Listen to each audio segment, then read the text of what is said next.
우리는 어렸을 때부터 성장하면서 몸이 변화하고 점차 늙어가는 것을 목격합니다. 인간은 태어나서부터 노화를 거쳐가는 삶의 과정을 겪으며 생명의 한계에 직면한 순간 우리 모두는 죽음과 마주하게 됩니다. 죽음은 인간이 피할 수 없는 현실이며 그 직면은 우리에게 불안과 공포를 안겨줄 수 있습니다. 이렇듯 노화와 죽음에 대한 공포 또는 삶에 대한 아쉬움 등의 이유로 불로장생에 대해 갈망하는 과거 이야기가 많습니다. 정말 늙지 않고 오래 살 수 있는 방법이 있다면 여러분은 어떤 생각이 드실 것 같으신가요? 장수의 비밀을 아는 사람이라는 별명을 가진 박 교수님은 노화학 분야의 세계적 학술지인 노화의 원리 편집인 국제 백세인 연구단 의장, 국제 노화학 회장 등을 역임하셨는데요. 국내 최초로 세계 곳곳의 장수촌을 다니며 그들의 식습관을 관찰한 결과 한국 특유의 장수하는 비결을 찾아냈습니다. 즉 현대판 불로초를 발견한 셈입니다. 이번 영상에서는 한국만의 장수 음식 두 가지를 알려드리면서 100세 시대를 더 건강하고 즐겁게 살 수 있는 방법에 대해 이야기해보고자 합니다.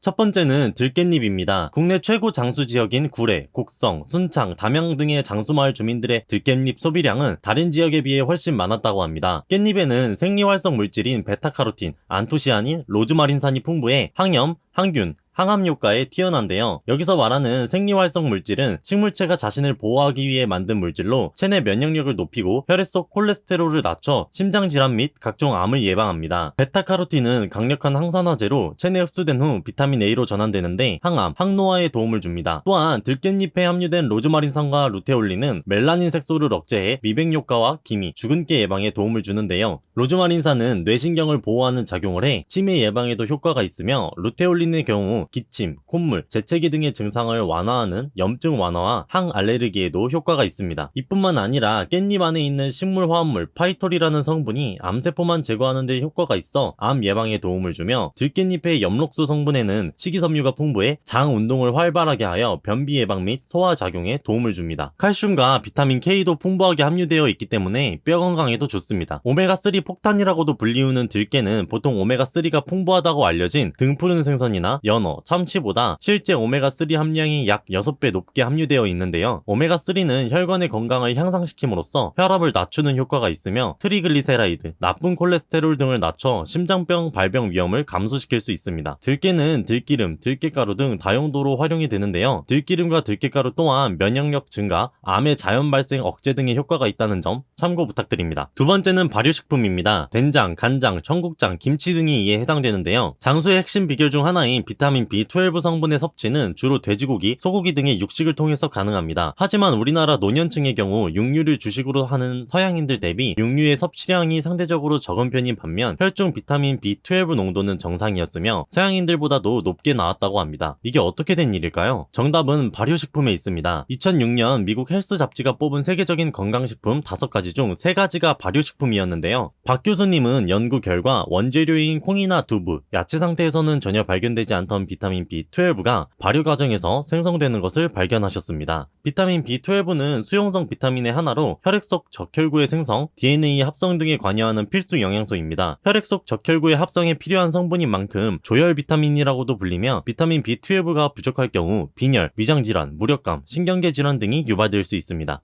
비타민 B12의 주 효능으로는 신진대사를 돕고 신경세포를 건강하게 유지하며 우리 몸에서 유전자 물질, DNA, RNA를 만드는 데 중요한 역할을 합니다. 이뿐만 아니라 적혈구의 생산을 돕고 심혈관 질환을 예방하며 노인성 황반 변성, 치매 예방, 우울증 완화 등에도 도움을 준다는 연구 결과가 있습니다. 또한 발효식품은 큰 분자의 영양소를 작은 분자로 분해하여 소화에도 좋으며 김치 같은 경우는 암 예방, 항암 기능성뿐만 아니라 식중독균 및 병원균의 성장을 억제하는 효과가 있습니다. 된장과 간장도 김치와 마찬가지로 암세포의 성장을 억제하는 효과가 있으며 된장의 경우 발효기간이 길수록 항전이 활성도 증가하는 것으로 관찰됐습니다. 이렇듯 평소 쉽게 접할 수 있는 한국 음식이 장수의 핵심 비결이었는데요. 박 교수님은 건강한 장수를 위해서는 식습관뿐만 아니라 움직이는 것 또한 강조하셨습니다. 선진국 100세인의 남녀 비율은 1대4에서 1대7로 여성이 많은데 한국은 1대10으로 현격히 여성의 비율이 높다고 합니다. 그 이유는 한국 남성의 경우 유난히 몸을 움직이지 않기 때문이라고 박 교수님은 말씀하셨으며 건강한 노년을 위해 골드 인생 3원칙을 제안하셨습니다. 그 첫 번째 원칙은 하자입니다. 가만히 노년 시절을 흘려보내는 게 아닌 뭐든지 하면서 노년을 보내는 것이 중요하다고 합니다. 장수인들의 특징은 항상 뭐든지 한다고 합니다. 나이가 들었다고 움츠리지 말고 적극적으로 자신이 좋아하고 할 수 있는 것을 찾아서 행동으로 옮기는 것이 무엇보다 중요합니다. 또한 혼자 하게 되면 가다가 지칠 수 있지만 함께 했을 때는 훨씬 더 오래 지속할 수 있기 때문에 가능하면 함께 하는 것을 추천합니다. 두 번째 원칙은 주자입니다. 자신의 능력을 사회에 봉사하고 기부하며 베푸는 것입니다. 나이가 먹었다고 해서 항상 받으려는 수동적인 자세를 취하기보다는 뭔가 주려고 노력하면 그 과정과 결과를 통해 보람찰 뿐만 아니라 아름답고 당당한 노년이 된다는 것입니다. 세 번째 원칙은 배우자입니다. 빠르게 격변하는 세상에서 나이가 들었다고 더 이상 배울 건 없다 또는 배울 수 없다는 생각은 지양할 필요가 있다고 합니다. 변화하는 시스템에 내가 적응하고 배워서 준비해야지만 할 것도 생기고 줄 것도 생긴다는 것입니다. 일반적으로 은퇴를 하는 5, 60대를 지나서도 유의미하고 당당한 삶을 살고 싶다면 배움에 대해 주저하지 않는 자세를 머릿속에 꼭 새겨놓기를 당부하셨습니다. 70살인데 주변의 도움을 받으며 수동적인 하루를 사는 사람이 있고 반면에 100세에도 활동적으로 살면서 스스로 선택하고 책임지는 하루를 사는 사람이 있습니다. 기회와 선택은 나이와 상관없이 주어집니다. 박 교수님은 젊은 세포와 늙은 세포에 동일하게 자극을 주는 연구를 진행했는데요. 고강도 자극을 하자 예상과는 다르게 젊은 세포는 반응하다 죽었지만 늙은 세포는 저항하며 죽지 않았다고 합니다. 그 결과를 보고 노화는 죽기 위한 과정이 아니라 살아남기 위해 최선을 다하는 과정이다 라고 말씀하시며 노화 과정을 긍정적이고 당당한 과정으로 인식하셨습니다. 우리의 삶과 몸은 참 정직한 것 같습니다. 내가 과거에 어떤 행동을 했고 무엇을 먹었는지에 따라 내가 살고 있는 현재에 반영됩니다. 현재는 과거에 대한 결과물이며 우리의 삶과 몸은 단 한 번뿐이고 하나밖에 없습니다. 이 한 번뿐인 소중한 것들을 지키기 위해서 지나간 1분 1초가 후회되지 않는 나를 빛낼 수 있는 삶을 살기를 바라겠습니다. 영상의 내용이 유익했다면 구독과 좋아요 부탁드립니다. 다음에 더 좋은 영상으로 찾아오겠습니다. 오늘도 좋은 하루 되세요.